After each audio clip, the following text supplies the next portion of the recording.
Hello everyone. In this video I would like to go over the scripting functionality in PioSolver, or in other words, feature to schedule calculations to be done in a batch. So the way you normally use PioSolver is that you select some tree building configuration, you build a tree, you go, you calculate to desired accuracy, and then you can save the file. But what you want to do sometimes is to take some post-flop spot and solve it over many boards, either all possible boards or some subsets of them. So the way to do it in PioSolver is to select some tree building configuration that you want to solve and use the button add to the job queue. So for this feature we do not need to build a tree, but just select a configuration, and then we can click add to the job queue and this windows pop up, and in this window we have to select some settings for running the job. So the main one is to select a subset of boards to run.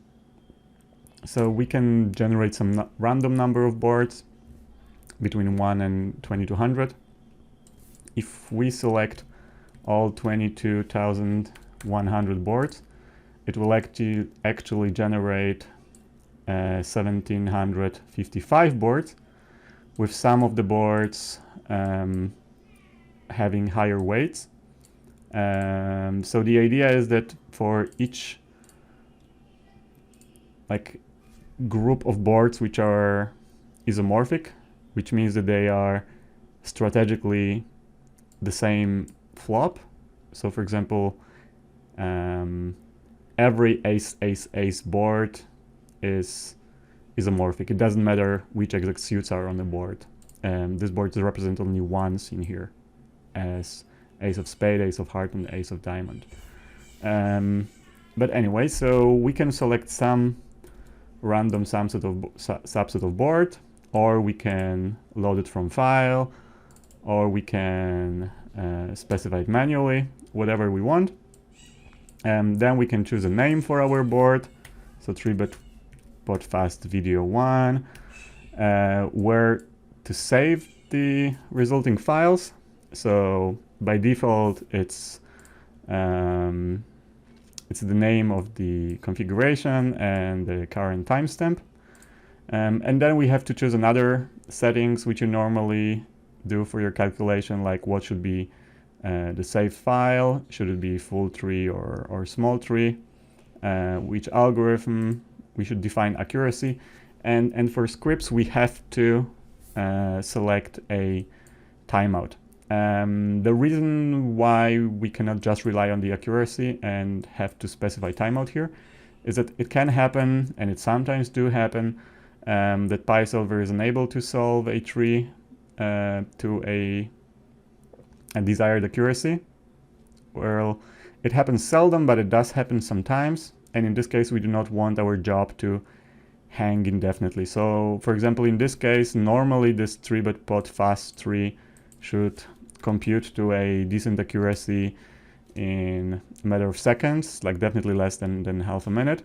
So a timeout of 10 minutes should be more than enough. So once we're happy with all the settings, we can click enqueue for execution. One thing I did not go through is this advanced settings, like commands to execute on each tree before saving.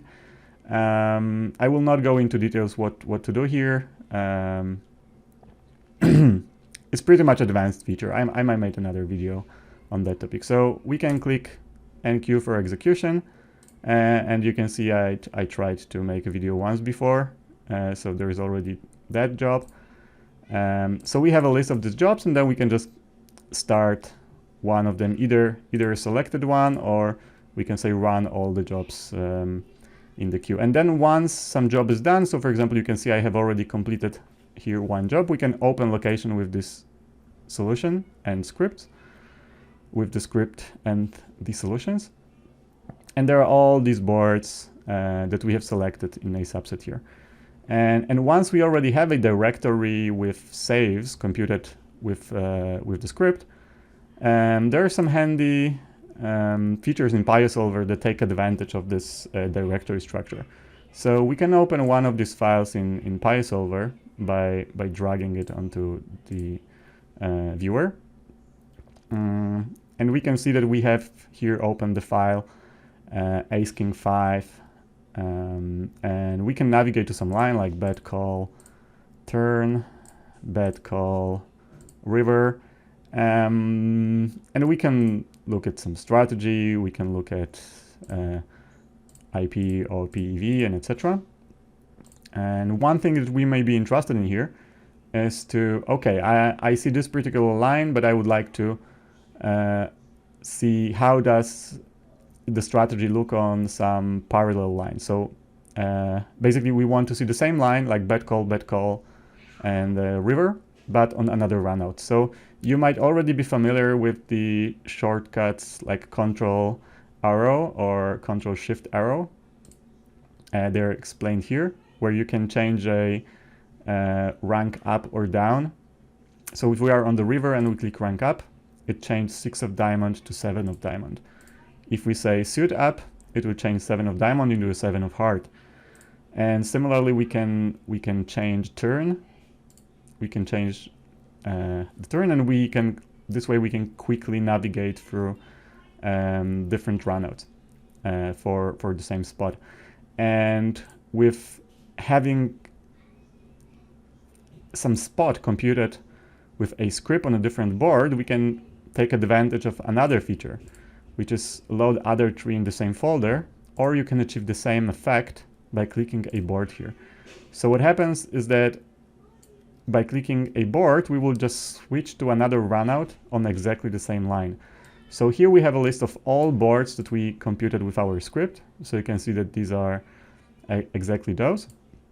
And for example, we can look at some ace-5 board. So we have only one board that contains ace and 5 in here. And we can use the feature of showing all suit isomorphism here, which is quite nice. So as I said before, we calculate this ace-king-5 board only once, even though it represents like 12 different boards.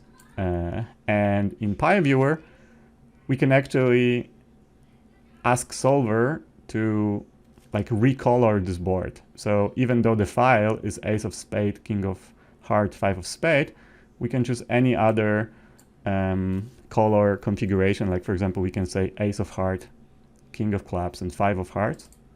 And then we can select some turn and some river. And the GUI has quickly opened this particular spot, and then we can see strategy and DV on this particular line. Another feature that can take advantage of this data computed with a script is runout aggregated frequencies analysis over multiple files. So to make the report a bit smaller, we can navigate to some place where we want to make a report. So let's say that here it's bed call turn, and we can select runout aggregated frequencies over multiple files. And then it will load all the files from this directory and take their weights to compute averages. And it will create some report over all of these runouts. So basically, there are not that many settings here. We can include all hands in the report, where we will get aggregated results for each hand, but this makes the report huge, so most likely you don't want that. You can either use full precision or human readable numbers. So full precision means that you will sometimes get scientific notation. So if you plan to use it by reading the numbers in some external tool, you might prefer full precision. If you will be reading it yourself, human readable should be better. You can select which particular columns should find themselves in the report. We can choose whether we want to use weights or not. There is also a feature to process only flops from this subset. So by default, this should be off. And the idea is that if you have a job that computed all 1755 boards, but you want to run some quick reports just to get some top level averages, you may actually want to process only some small subset of those boards. So one way to do it would be just to copy the files from the directory with all the files and run report on this other directory, or you can just use this filter by selecting some flow. But most of the time you will not want to use that. Another way to only run partial report, if you're only interested in like this high level averages, is to use this feature called only process random fraction of rows, and you can put here some fraction, like for example 0.1, and then it will randomly sample only 0.1, so 10% runouts from all these files, and this should speed up the report by 10 times. And the idea is that the most likely some high-level tendencies and averages will be still okay. So once we're happy with these settings, we can click OK. And the report has been completed, and there are a few files in here. The most important one is the report CSV. I can open it in the my OpenOffice. Okay, so apparently I did set this 10%. I forgot to turn it off. Okay, so let's go back to the viewer. Actually, I want to process all of the files. Okay. Okay, so now it takes a bit more time because it's not computing only 10% of lines.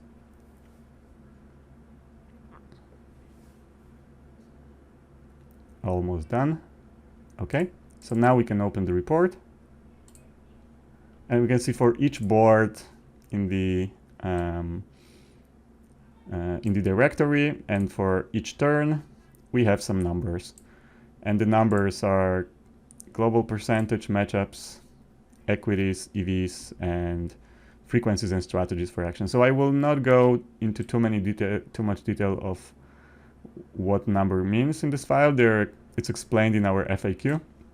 And maybe just look a bit at the last line, which do not contain a board and do not contain a turn. So these are like totals and averages for all the lines. So here is the average EV, average equity, average frequency across all the lines. So that's pretty much it about this feature. If you have any questions, please let me know. If you'd like to see more of this kind of content, also please let me know whether I should be more thorough, or yeah, if you have any feedback, I will be happy to hear that. So thanks for watching.